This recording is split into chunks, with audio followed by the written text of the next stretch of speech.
दिलेले आहेत। सगळ्यात महत्त्वाचं असं आहे की खराताचा जो अँगल आहे तो अजूनपर्यंत सीआयडीने हा हाती घेतला नव्हता, त्यामुळे तोही हाती घ्यावा अशी विनंती करण्यासाठी मी आलेलो आहे। आता याच्यामध्ये एक फोटो तुम्हाला दाखवतो। हा आहे अजितदादांचं काटेवाडीचं घर, ही ती विहीर आहे, त्याच्याजवळ एक कोणाची तरी शेती आहे। त्या शेतीला हे एक बकरी मारून आणि पूजा करून हे 28 तारखेच्या आधीच तिथं टांगली होती।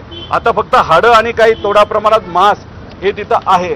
आम्हाला जी माहिती कळालेली आहे आणि त्याबद्दलचं आम्ही नमूद केलेलं आहे, बारामतीचा एक छोटा कुठला तरी नेता आहे जो खराताच्या सातत्याने संपर्कात होता आणि अजितदादांच्या जे काही पक्षातले प्रमुख जे नेते आहेत जे खराताच्या संपर्कात होते त्या लोकांबरोबर काही आर्थिक संबंध या छोट्या नेत्याचे आहेत।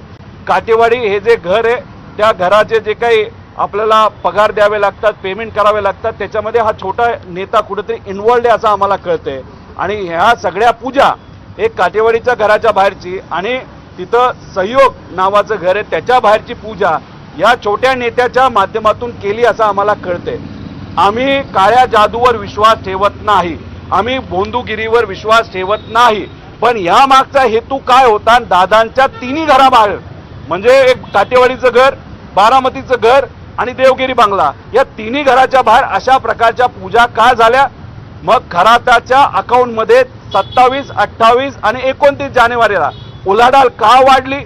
आणि मग त्याच्याच बरोबर एक कुणीतरी व्यक्ती शेतकरी जेव्हा खराताला 27 का 26 जानेवारीला भेटला होता तेव्हा पवार परिवाराच्या प्रेमापोटी त्या शेतकऱ्याला पवार परिवाराबद्दल सगळं नीट होईल का असं विचारल्यानंतर खराताली त्या एका साध्या शेतकऱ्याला, ते सुद्धा द्राक्षाच्या शेतकऱ्याला असं सांगितलं असं आम्हाला कळालंय की पुढच्या काही दिवसामध्ये पवार परिवारावर फार मोठा आघात नाही तर अडचण होऊ शकते। हे सगळं जे आहे याच्यात पण इन्व्हेस्टिगेशन सीआयडीने करावं असं आम्ही इथे असणाऱ्या अधिकाऱ्यांना म्हणजे खुर्चीला तिथं खरं तर सांगितलेलं आहे।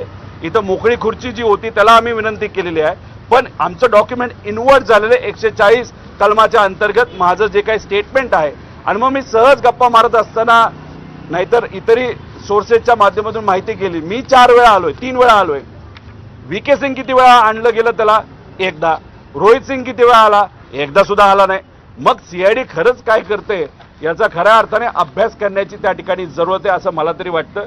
त्यामुळे आम्ही कष्ट करून जो FIR आणला त्याच्यावर ऑपरेशन केलं जाणार नाही असं दुर्दैवाने त्या ठिकाणी आम्हाला कळतंय। अजून कोणाचं काय आहे का? तुम्ही